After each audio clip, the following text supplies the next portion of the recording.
everyone, welcome back to my channel. Today I want to show you how to make this cute little jellyfish bead. I'm going to show you how to make his tentacles out of a ribbon cane. Then we're going to make his dome out of stringers, put on his little nodules, and then I want to give you a bonus. On the back of the bead, I will show you how to make some seaweed fronds with a cute little seashell. So stay tuned and we are ready to get started. Alrighty, here we go. We are going to make our tentacle cane. What I have here is I have a rod of, I think it's a light blue transparent. I know it's a fret. I just don't know the technical name of it. But it's a very, very light blue, which is pretty. You could also use clear if you like. I like to choose my tentacle cane transparent, kind of the same color as like what my background's going to be, so that the tentacle, the background kind of blends in a bit. So this is light blue. I'm going to put it on a dark turquoise background. And what you want to do is just make a little gather, a little wad of glass here, as you can see. And then I'm going to take my little mini mashers and smash it into a paddle shape, just like that. Now, from that paddle, I'm going to take my stringer, commercial made, of course, pre-manufactured stringer, and I'm going to draw lines across that paddle, and I'm going to leave some space in between each one of those lines, as you can see. And so each one of those white stringer lines is actually going to be a tentacle. So I usually put, I don't know why, 2 on the front and 3 on the back. And don't ask me why I do that. It's just the geek in me needs to be very precise. There we go. Oh, I feel so much better. It's even. The important thing is to make sure that there's space in between each one of your tentacles. Let's see if I can get that a little better. Oop. There we go. There's the front, there's the back. Alrighty, now I'm going to take a second rod. I use the same clear, but you can use whatever you like, to punty to this paddle. Now, one thing that's important when you're pulling stringers and you're puntying is to make sure you grab each one of those little white stringers. Because if you don't grab one, they might pull uneven, and you don't want that. You want everything to pull evenly. So, I got my punty, I got my paddle with my stringers on it. Now we're going to heat it up. And I found through hard work and mistakes that it's really important to prepare for the design of your bead. And you want to prepare all your ingredients, just like in cooking. I think they call it mise en place. You want to make sure you have all your stringers ready to go, your colors are laid out, all the tools you need before you start making that bead. It's important to be ready. Okay, that looks good. Now we're going to get ready to pull. And when I pull this bead, I want to make sure I pull straight. You want each one of those white stringers to remain straight because they're each going to be a tentacle. So this is not a twisty stringer. This is a straight stringer. And I like to keep them a little thick. That looks pretty good. So I'm going to go ahead and flame cut this off right there and lay it down. And let me show you one that I made earlier. I think on this one you can see how it's flat, and I really like that. That's a good way to be for this stringer. And we've just made some tentacles. Alrighty, so the second stringer we're going to make is this little green seaweed cane, and it's a twisty cane that is very, very easy. We're starting out using our same transparent blue, light transparent blue, and I've got a stringer of grass green that I am going to draw a line right across that transparent blue, all the way to the end. Just a nice little simple green line. There we go.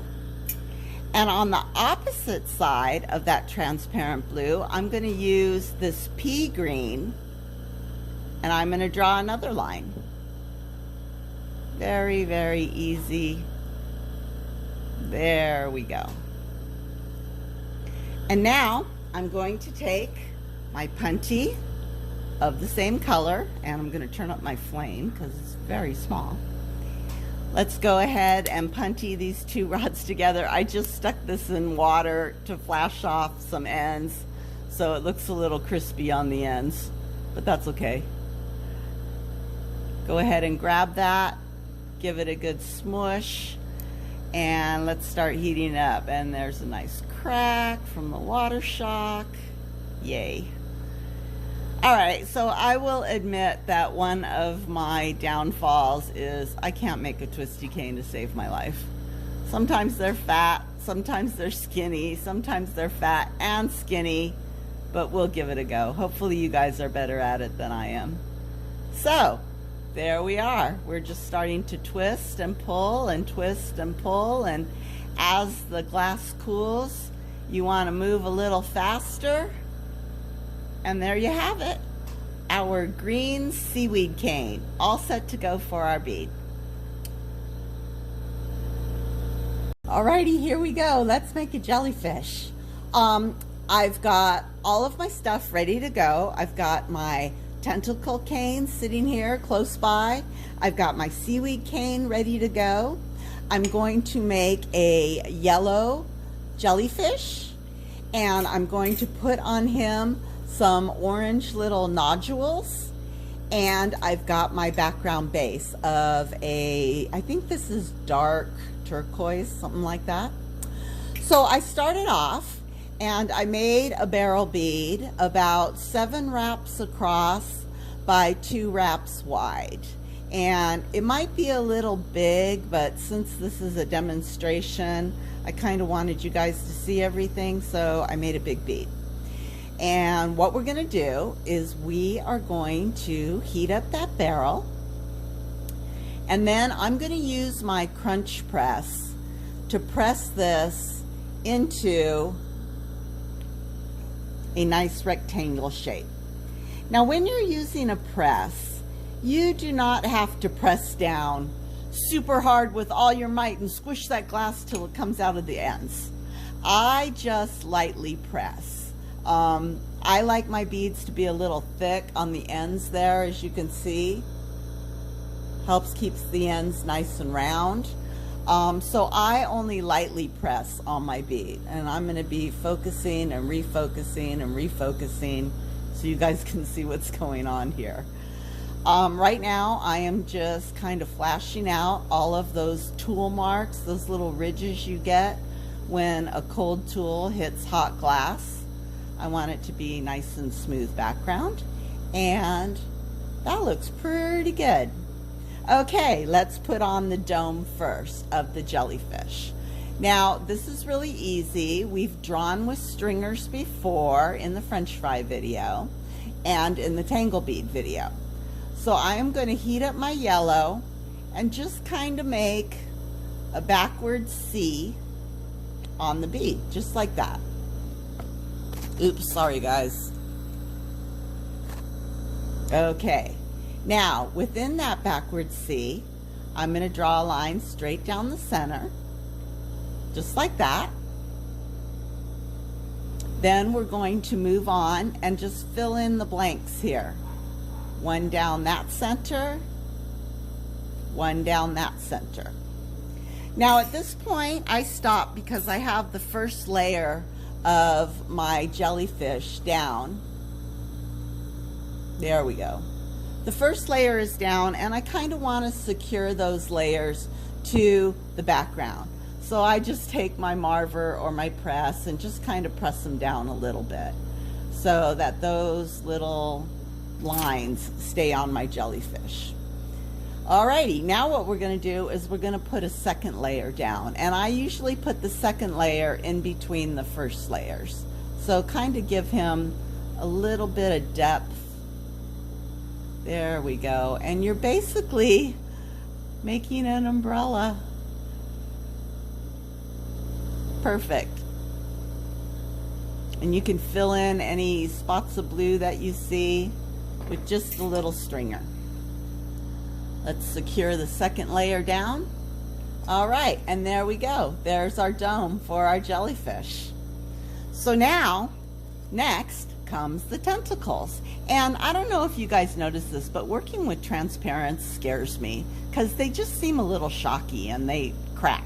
So I am constantly moving my bead in and out of the flame. Alrighty, time for the tentacles. I've got my tentacle stringer ready to go. I got my bead, and again, we're just going to lay down those tentacles. And I kind of lay them down in a little curvy shape because, you know, jellyfish float in the water and tentacles don't just float straight down.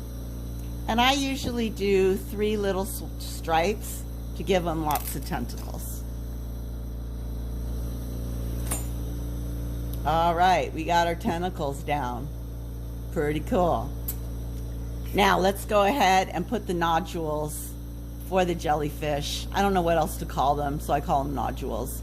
And they're just little dots of glass right along the transition between the tentacles and the dome.